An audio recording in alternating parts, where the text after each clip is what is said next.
آج کی ویڈیو میں ہم آپ کو بتائیں گے کہ سلطنت عثمانیہ کو قائم کرنے والا عثمانی خاندان آج کل کہاں ہے اور خلافت عثمانیہ کے خاتمے کے بعد عثمانی شہزادوں کے ساتھ کیسا سلوک کیا گیا، اور جب سلطنت عثمانیہ کا خاتمہ ہوا تو عثمانی خاندان کے لوگ کس طرح در بدر کی ٹھوکریں کھاتے رہے۔ ان سب باتوں کو جاننے کے لیے ویڈیو کو آخر تک ضرور دیکھیں۔ پیارے دوستو، سلطنت عثمانیہ جس کا قیام 1299 میں ہوا تھا، یہ اوغوز ترکوں کی عظیم الشان سلطنت تھی، جس نے عیسائیوں کے دل کو چیرتے ہوئے یورپ کے ایک بڑے حصے پر کئی سو سال تک اپنی طاقت کا سکہ جمائے رکھا۔ لیکن 18ویں صدی کے آغاز سے ہی اس سلطنت میں کچھ کمزوریاں شروع ہونے لگیں، یہاں تک کہ 20ویں صدی کا آغاز سلطنت عثمانیہ کے لیے بے حد خطرناک ثابت ہوا، کیونکہ اس صدی کی شروعات میں ہی عیسائیوں اور یہودیوں نے مل کر سلطنت عثمانیہ کو ختم کر دیا۔ سلطنت عثمانیہ کے خاتمے کے بعد آخری عثمانی سلطان کے ساتھ کیسا سلوک کیا گیا، اور عثمانی شہزادے آج کل کہاں زندگی گزار رہے ہیں۔ پیارے دوستو، 1 نومبر 1922 کا دن مسلمانوں کے لیے بہت سخت دن تھا، کیونکہ اس دن سلطنت عثمانیہ کا خاتمہ کیا گیا تھا۔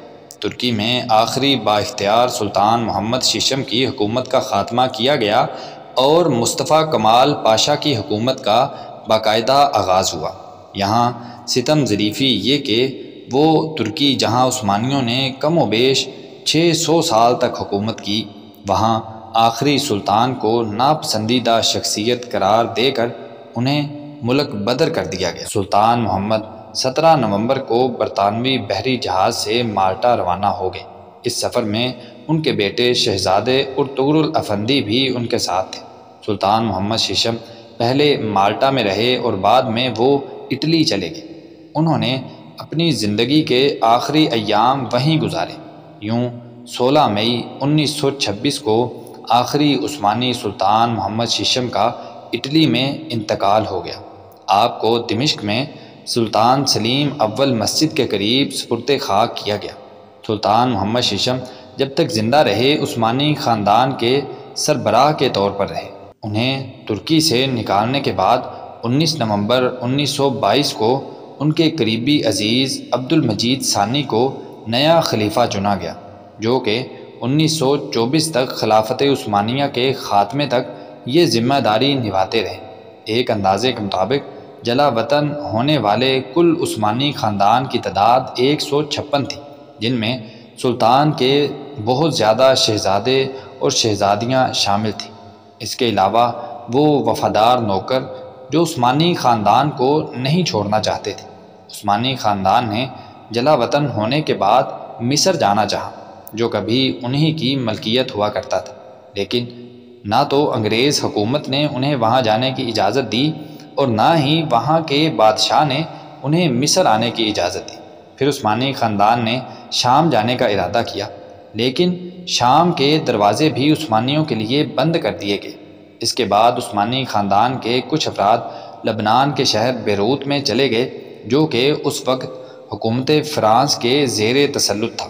خلیفہ عبد المجید فرانس کے شہر نائس چلے گئے اور عثمانی شہزادے علی کو فرانس کی جانب سے پاسپورٹ دے دیا گیا۔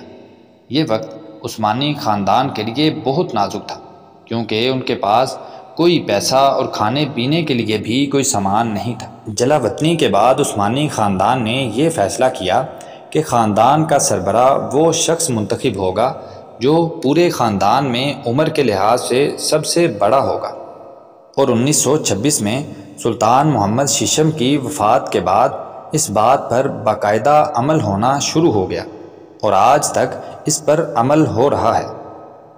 عثمانی خاندان کے آخری سربراہ دندار علی عثمان ہیں۔